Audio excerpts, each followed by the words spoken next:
Hi hello నమస్తే. నేను మీ Bhargavi vlogs అండి. నేను ఈ సంవత్సరం వినాయక చవితి కోసం స్పెషల్గా గుమ్మడికాయ కుడుములు చేస్తున్నానండి. సో అది ఎలా చేయాలో మీరు చూపిస్తాను చూడండి. ఎప్పుడు రొటీన్గా కాకుండా ఎప్పుడు మనం చేసే పాల తాలికల్లాగా పప్పు ఉండల్లాగా లేకపోతే మోదకాలు ఇలా కాకుండా ఇలా కూడా చేయండి. వినాయకుడికి చాలా ఇష్టమైన ప్రసాదం ఇది కూడా. మా పల్లెటూరులో ఇలా చేసుకుంటారు. సో ఇలా మీరు కూడా ట్రై చేసి చూడండి. గుమ్మడికాయ చిన్న సైజు ఒకటి తీసుకున్నానండి. సో అది కాస్త నేను చెక్కు తీసేసి పక్కన పెట్టుకున్నాను. అలాగే కొంచెం వాటర్లో బెల్లం తీసుకున్నాను, సరిపడా బౌల్లో బెల్లం, ఒక చిన్న కాయకి ఒక పెద్ద బౌల్తో బెల్లం తీసేసుకున్నాను. అది నానబెట్టుకుని అలా సైడ్ పెట్టుకున్నాను. ఇలా చెక్కు తీసిన దేనేమో మొత్తం గింజలు లేకుండా తురిమేసి పెట్టేసుకున్నానండి. తురిమేసి పెట్టేసుకుని అది బెల్లం మొత్తం కరిగిన దాంట్లో ఈ తురుముని అందులో వేసేసాను. సో అందులో వేసేసి బాగా కలిపి పెట్టుకున్నాను. అంటే 20 minutes వరకు అలా కొంచెం ఊరనివ్వాలన్నట్టు. అంటే కొంచెం నానబెట్టిన బెల్లంలో కొంచెం వాటికి పట్టుకునేటట్టు టేస్ట్ బాగా వచ్చేలాగా ఇలా పెట్టుకోవాలి. సో ఇలా కలిపేసి నేను ఇలా పెట్టేసుకున్నాను సైడ్లో.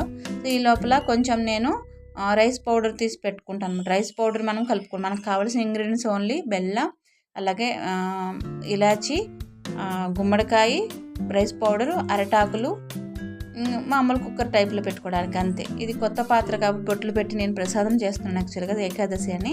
సో అందుకోసమని నేను ఇలా కలిపి బొట్లు పెట్టేసుకున్నాను. సో బియ్యం పిండిని ఇలా కలిపి పెట్టుకుని మనము శుభ్రంగా నీట్గా మిక్స్ అయిపోయేటట్టు చేయాలన్నమాట. కుదిరితే టేస్ట్ కోసం మనం సాల్ట్ కూడా యాడ్ చేసుకోవాలి.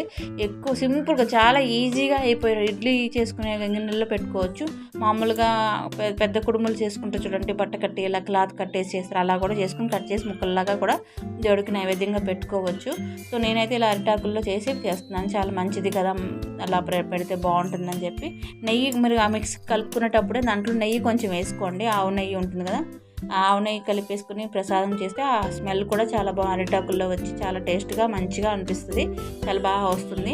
వినాయక చవితికి ఈ సంవత్సరం మాత్రం మీరు ఇలా చేసి చూడండి, చాలా బాగుంటుంది. ఎప్పుడు డిఫరెంట్గా కాకుండా కొత్తగా కొంచెం ట్రై చేసి చూడండి.